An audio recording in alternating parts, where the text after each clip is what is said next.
Good morning, boys and girls. I'm Eleanor Hawkins, and welcome to Telestory Time. I brought along this very special book this morning. The title of it is The Story of the Constitution. And the reason I brought this is that next week is Constitution Week. And you know, boys and girls, it was started by a local person back in the 1950s. Yes, a native of New Bern, Miss Gertrude S. Caraway, and the DAR started this national week. And you know, we want to salute them for doing this because they selected the week that the signers of the Constitution signed this great document. And we always want to salute Miss Gertrude S. Caraway for starting this National Constitution Week. And now it's time for me to read to you. And our very first story this morning is entitled, The Cow Went Over the Mountain. One day, Little Cow said to his mother, "I'm going over to the other mountain. The grass is munchier over there." "Oh, very well," said Mother Cow. So away went Little Cow, and soon she met a little frog. "Come along with me, Little Frog," she said. "I'm going over to the other mountain. The bugs are much crunchier there." So Little Frog jumped on Cow's back, and they walked along together. Now soon they met a little white duck. "Come with us," said Cow to Little White Duck. "We are going to the other mountain. The water is much splashier there." So Duck went too. Down the road they walked till they met a pig. "Come along with us, Little Pig," said Cow. "We are going over to the other mountain. The mud is much sloshier there." So Pig went too, and they walked along together, and they sang a silly song. "The grass is munchier, the bugs are crunchier, the water is splashier, the mud is sloshier." Then they saw a bear, so they sang, "The honey is gooier." And the bear said, "I'll come too." And they walked, and they walked, and they walked. When they got to the other mountain, they all sat down to rest. And they were so very tired, they soon fell asleep. In the morning they woke up with the sun, very hungry and all ready to eat. But the grass was not munchier, the bugs were not crunchier, the water was not splashier, the mud was not sloshier, the honey was not gooier. It just was not true, all that Little Cow had said. And everyone felt sad and blue, till all at once Cow jumped up. "Look," she said, "we are on the wrong mountain." And as she pointed, they all agreed that the other mountain was greener. So they started out again and walked, and they walked, and they walked. Down, down, down they went, till they came to the bottom of the mountain. Then up, up, up they all climbed. Then they stopped, and what do you think they found? They were home on their own green mountain. So they all looked at Cow and sang, "The grass is munchier, the bugs are crunchier, the water is splashier, the mud is sloshier, the honey is gooier," right here at home. And you know, boys and girls, they laughed and laughed and laughed. And that, boys and girls, is the story of The Cow Went Over the Mountain.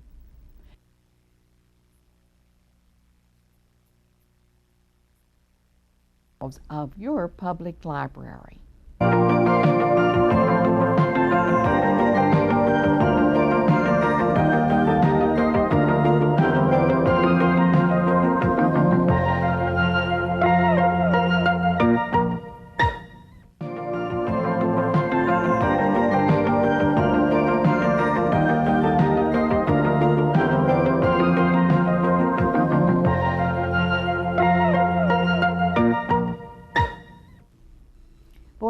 Girls, our bookshelf this morning is made up of wonderful stories to be read at bedtime.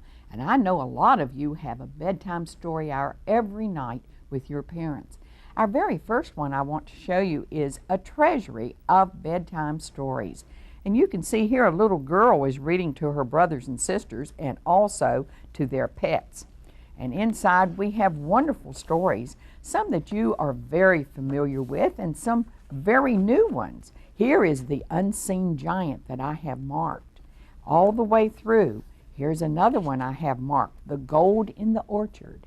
Yes, boys and girls, this is a wonderful storybook entitled A Treasury of Bedtime Stories. Our next book is entitled I Can Choose My Bedtime Story. And this has many, many stories, as you can see, over and over, and they're rather short stories. So you might want to read one to your parents, and then one of them can read one to you. Yes, this is a wonderful book entitled I Can Choose My Bedtime Story. And then I brought along this tall book of fairy tales. And inside you can see that we have some of your very favorites, Snow White and Rose Red, and on over we have the Three Bears, and here we have the Brentown Musicians. All the way through we have some of your favorites. Here is Puss in Boots. Yes, this is a wonderful book to be read at bedtime, the tall book of fairy tales. And then I brought along another tall book, and it's entitled The Tall Book of Nursery Tales. And here it has some of your very old favorites. As you can see, here is Little Red Riding Hood. And then here we have, I'm trying to get to the first, the Three Bears, and wonderful illustrations, as you can see. Very, very colorful. Yes, this is the book entitled The Tall Book of Nursery Tales. And then I brought along this book entitled Mother Goose Rhymes. A lot of you younger boys and girls love to hear the Mother Goose rhymes, and you know, you memorize them and you can say them. You can have it read to you, and then you can repeat it and learn all of them. Yes, here is Baa Baa Black Sheep. Yes, this is the book entitled Mother Goose Rhymes. And last of all, I have the book that is a Mother Goose rhyme, but it's the whole story of the children that lived in a shoe. And inside you can see wonderful illustrations of all those children that lived in the shoe. Yes, this is the book, The Children That Lived in a Shoe. Boys and girls, any of these books can be checked out from any of the libraries in the Craven-Pamlico Carteret Regional Library System.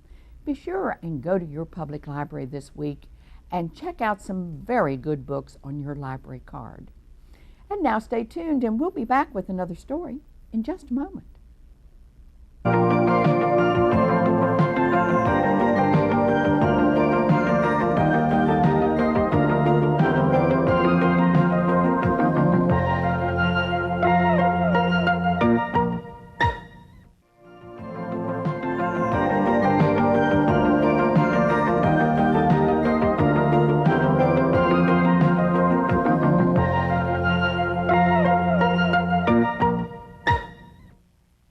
Now, boys and girls, get very comfortable and ready to listen to the story of Muggin's Mouse. There was a mouse named Muggins. He was so nice and neat. His tail was permanently waved. He had manicured feet. He always scrubbed behind each ear. His appetite was hearty. So on his birthday, Mother Mouse said, "You can have a party." While waiting for his friends to come, young Muggins took a rest and ate some cheese. He didn't see his uninvited guest. But Katy Cat came calling and dropped right in kerflop. So Muggins Mouse laid down his cheese. He had no time to stop. He ran away from where he was as fast as you say scat. And after him, quite hurriedly, came frisky Katy Cat. He climbed up the piano and scampered down a scale, and Katy played the piano too, like this, behind his tail. Then underneath the TV set went Muggins sure and certain, and over the electric clock and up and down the curtain. Then round a flower bowl they ran until the bowl upset and showered Katy's long sleek tail and got her whiskers wet. And while she stopped to shake herself, our Muggins, quick as scat, just scampered down a hole and left a disappointed cat. She shook her paw at Muggins, on whom she wished to sup. She turned around with dignity, and there was Peter Pup. "Bow wow," said Peter doggedly, and then his chase began. They ran around and ran around and ran and ran and ran. And Muggins from his nice safe hole smiled at the pleasant view, and when he looked at Katy Cat, he made a face or two. Then Katy found a chest of drawers on which she could alight. It was too high for Peter, so they talked like this all night. While Muggins Mouse and all his friends, as frisky as you please, played whisker tag and chase your tail, and then ate up the cheese. Our Muggins woke the next morning feeling very big, and in his striped pajamas he danced a little jig. He also sang a squeaky song and woke his daddy too, and every little mouse knows that is not the thing to do. His daddy shouted, "Muggins, just stop that noise," and then he put his paws to both his ears and went to sleep again. So Muggins put on his best clothes, and then his tail he twirled and said, "I think I'm tired of home. I'll go and see the world." Now this woke his daddy up again. He frowned and sighed. "Well, go. Be back for supper," Mother said, "at 6 p.m., you know." So Muggins waved goodbye and skipped, and to himself he talked. Then pretty soon he lost his way and walked and walked and walked. Oh, he grew so tired and hungry, but hurried down a road and met 3 chickens and a pig, 2 rabbits and a toad. Then Muggins says, "I've lost my way. I don't know where to go. Which way is home?" But no one knew, and then he stubbed his toe. A turtle said, "Come take a ride. Use my back for a raft." Then he dumped Muggins in the pond and laughed and laughed and laughed. Poor Muggins squeezed his tail out dry, and then he sniffed a bit. "If all the world's like this," he said, "I do not care for it." And then he saw a piece of cheese upon a tiny slide. He started up to take a bite. "Look out there," someone cried. And Muggins saw his Grandma Mouse, who'd been out to a tea. "That was a trap," said Grandma. "Now march right home with me." And he was glad to march, although he did not care, I fear, for just the way his Grandma Mouse held on to his left ear. And when at last he reached his house, he was so glad to rest. He hugged his mother and his dad and squealed, "Oh, home is best." He didn't get a scolding. His dad just said, "Ahem," and then he had his supper, for it was 6 p.m. And that, boys and girls, is the story of Muggins Mouse. And now stay tuned, and we'll be back in just a moment.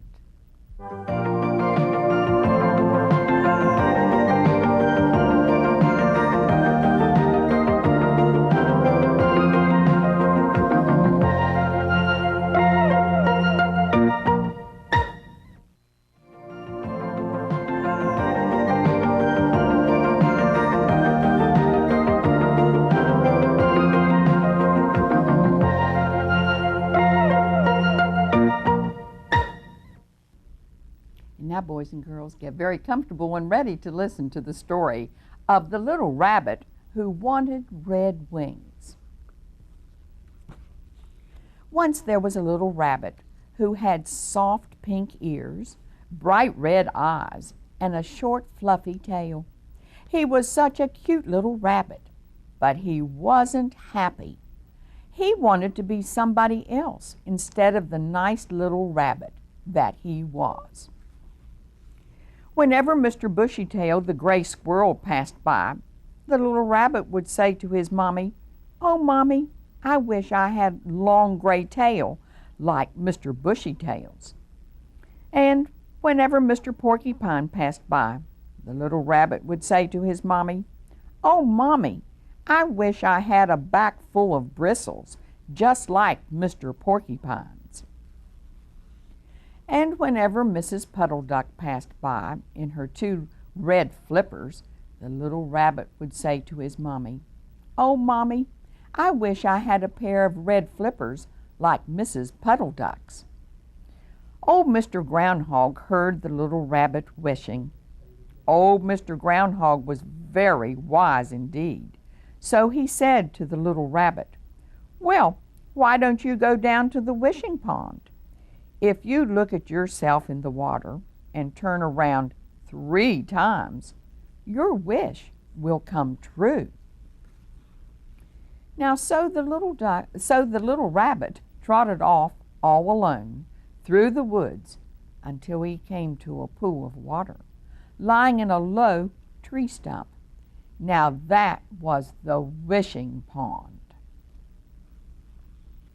Beside the wishing pond sat a little red bird, drinking happily. As soon as the little rabbit saw him, he began to wish again. "Oh," he said to himself, "I wish I had a pair of red wings." Just then he looked in the wishing pond and saw his little face. And then he turned around 3 times. And boys and girls, something happened. The little rabbit began to have a strange feeling in his shoulders, like he had had in his mouth when his teeth were coming in. It was his wings coming through. So he sat all day long in the woods by the wishing pond, waiting for his wings to grow. By and by, just before sundown, he started home to show his mommy his beautiful pair of long red wings. Now it was dark when the little rabbit reached home. He knocked on the door. His mother opened it right away. But you know, she didn't know him. No, she really and truly didn't know him, for she had never seen a little rabbit with red wings before. The little rabbit had no choice but to go looking for a place to spend the night, because his mommy would not let him go and get into his own bed. After a while he came to Mr. Bushytail's house. The little rabbit rapped on the door and said, "Please, please, kind Mr. Bushytail, may I sleep in your house all night?" But as soon as Mr. Bushytail saw the strange rabbit, he slammed the door shut. He had never seen a little rabbit with red wings in all his life. The little rabbit went on until he came to Mrs. Puddle Duck's house, down by the marsh. He said, "Please, kind Mrs. Puddle Duck, may I sleep in your nest all night?" But Mrs. Puddle Duck poked her head out of the nest just a little way. "No, no, no," she said, "go away." For she too had never seen such an odd-looking rabbit in all her life. So the little rabbit went on and on until he came to the old groundhog's hole. Wise old Mr. Groundhog recognized him at once and let him in to spend the night. But the hole had beech nuts spread all over it, and while that pleased old Mr. Groundhog, the beech nuts made little rabbit very uncomfortable. Oh, he had a terrible night. In the morning, the little rabbit decided to try out his wings and fly a little. So he climbed up on a hill, spread out his wings, and sailed off. But he landed in a bush all full of prickles, and his little feet got stuck in the branches. He could not get down. "Mommy, Mommy, Mommy," he cried, "come and help me, please." Of course his mommy couldn't hear him, but old Mr. Groundhog did. He said to his little friend, "Do you still want your red wings?" "Oh, no, no," said Little Rabbit, "no." "Well then," said old Mr. Groundhog, "why don't you go down to the wishing pond and wish them off again?" Quick as a wink, the little rabbit scampered off to the wishing pond. He looked in and he wished his wings away. And then he turned around 3 times, and sure enough, his red wings got smaller and smaller and smaller until they were all gone altogether. Now the little rabbit went straight home to his mommy. She knew him right away and was overjoyed to see the little rabbit that she loved. And the little rabbit never, never, ever wished to be somebody other than himself. And that, boys and girls, is the story of the little rabbit who wanted red wings. I see I have time enough to read you this short story entitled Blue Bug Goes to the Library. At the library, Blue Bug can go to story hour, the Once Upon a Time stories, and then he can read storybooks. And Blue Bug can look at magazines, all kinds, and look, he can do puzzles. And Blue Bug can listen to records. He can listen to music, and he can listen to stories on records. And Blue Bug can listen to tapes. He can listen to music and stories on tapes. And Blue Bug can see art. There is art in framed pictures all around the library. And he can see things because there are toys on some of the shelves. Yes, he can pretend to ride in a car, or he can look at the trucks. And Blue Bug can watch films, very special films that are chosen just for Blue Bug. And, boys and girls, he can look at pictures. He can look at pictures of photographs of some of the children at the story hour that are there on the wall. And, boys and girls, he can use that great big book, the biggest book in the library. He can use the dictionary. And then Blue Bug can find answers. He can find answers in the encyclopedia. Oh, such a big book for Blue Bug. And then, you know, he can go to story hour and he can listen to the wonderful stories the children librarians read. And then he can use his library card too, because he's remembered to take it with him, and just look at the shelves of books that are there for him to look at and select to check out. And then he can take books home, the very books that he wants to read. And he can visit his friend, the children's librarian, because she's always ready to talk with him and talk about their book friends. Blue Bug giggles when the librarian calls him a bookworm. And that, boys and girls, is the story of Blue Bug Goes to the Library. Boys and girls, be sure and remind your parents that you would like to go to your library sometime during this next week. And there you can select some wonderful books from the shelves and shelves of books that are just waiting to be checked out. Till next Saturday morning, this is Eleanor Hawkins saying bye-bye for Telestory Time.